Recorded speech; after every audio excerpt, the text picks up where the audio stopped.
আজকে আমি আপনাদেরকে একটি নতুন একটি রেসিপি দেখাবো। সেটি হচ্ছে চিকেন রান্না।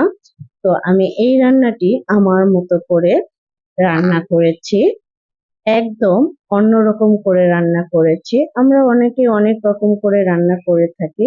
তো চলুন তাহলে রান্নাটি দেখে আসি। আমি আয়শা's কুকিং শোতে আপনাদেরকে সবাইকে স্বাগতম জানিয়ে আজকের রান্না শুরু করছি। তো আমি প্রথমে কড়াইতে তেল দিয়েছি 1/2 কাপের মতো। তারপরে 3টা দারচিনি দিলাম এবং 2টা তেজপাতা দিলাম এবং কয়েকটা এলাচ, তারপরে লবঙ্গ দিচ্ছি। এই দারচিনি এলাচ আমি কিছুক্ষণ ভেজে নিব। ভাজার পরে আমি 7-8টা কাঁচামরিচ ফালি করে দিয়েছি। তারপরে সামান্য পরিমাণ পানি দিলাম যাতে মশলা না পুড়ে যায়। তো দিয়ে দিচ্ছি 1.5 টেবিল চামচ আদা বাটা, তারপরে 1.5 টেবিল চামচ রসুন বাটা এবং দিয়ে দিব স্বাদ মতো লবণ। লবণ দেওয়ার পরে আমি নেড়ে দিচ্ছি এবং দিয়ে দিচ্ছি 1.5 চা চামচ মরিচের গুঁড়া। এখানে আপনারা ঝাল বেশি খেলে মরিচের গুঁড়া বাড়িয়ে দিবেন। তো আমি 1.5 চা চামচ মরিচের গুঁড়া দিলাম। 1 চা চামচ হলুদের গুঁড়া দিলাম। তারপরে দিয়ে দিচ্ছি 1.5 চা চামচ ধনিয়া গুঁড়া এবং দিয়ে দিচ্ছি 1 চা চামচ ভাজা জিরার গুঁড়া। এবার আমি এই মশলাটিকে ভালোভাবে কষিয়ে নিব। একটু ধৈর্য সহকারে এই মশলা কষাতে হবে। তো দিয়ে দিচ্ছি 2 টেবিল চামচ টক দই। এটা অপশনাল, আপনারা দিতে পারেন নাও দিতে পারেন। তো দিলে মুরগির মাংস খেতে ভালো লাগবে। এবং আবারও অল্প একটু পানি দিয়ে দিলাম।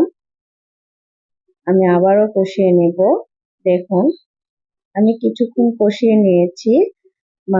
মশলা থেকে তেল উঠেছে। এ পর্যায়ে আমি আলু দিয়ে দিচ্ছি। এখানে 3-4টা আলু কেটে নিয়েছি, তারপরে দিয়ে দিলাম। তারপরে সেই মুরগি ধুয়ে নিয়েছি। এটা লেয়ার মুরগি, আপনারা দেশি মুরগি বা পাকিস্তানি মুরগি যে কোনো মুরগি দিয়ে এই রান্নাটি করতে পারেন। তো আমি লেয়ার মুরগি নিয়েছি একটা। আমি মুরগির পা সহই নিয়েছি। আপনারা যদি পা না খেতে চান তাহলে ফেলে দিবেন। তো আমি নেড়ে দিলাম। নেড়ে দেওয়ার পরে এবার ঢাকনা দিয়ে কিছুক্ষণ রান্না করে নিব। তো ভিউয়ার্স আমি কিছুক্ষণ রান্না করে নিয়েছি। দেখুন মাংস থেকে অনেক ঝোল উঠেছে। এই ঝোল দিয়েই কষানো হয়ে যাবে, আর পানি দিতে হবে না। তো আমি পুরোপুরি এই ঝোল শুকিয়ে নিব। আবারও ঢেকে দিলাম। ঢেকে দিয়ে আবারও কিছুক্ষণ রান্না করে নিব।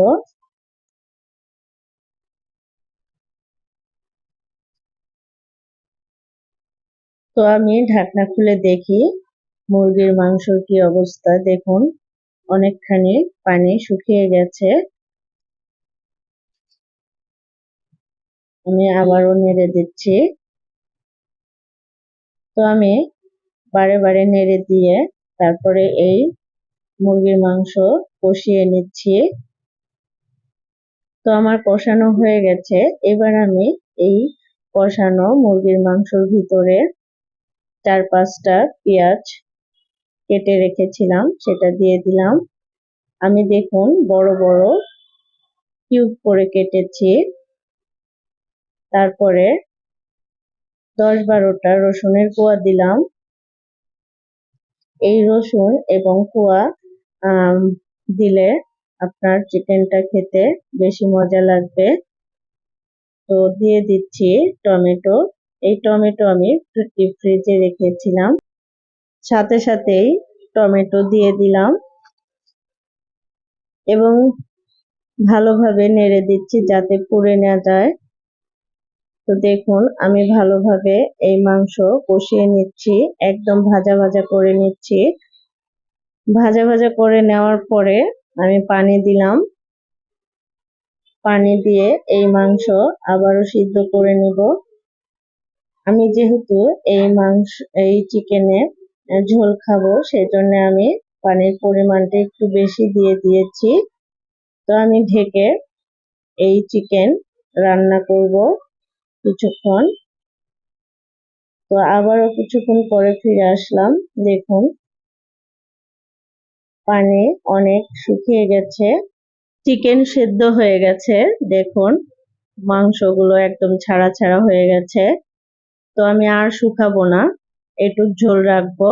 তো নামানোর আগে আমি ভাজা জিরার গুঁড়া দিচ্ছি 1 চা চামচ।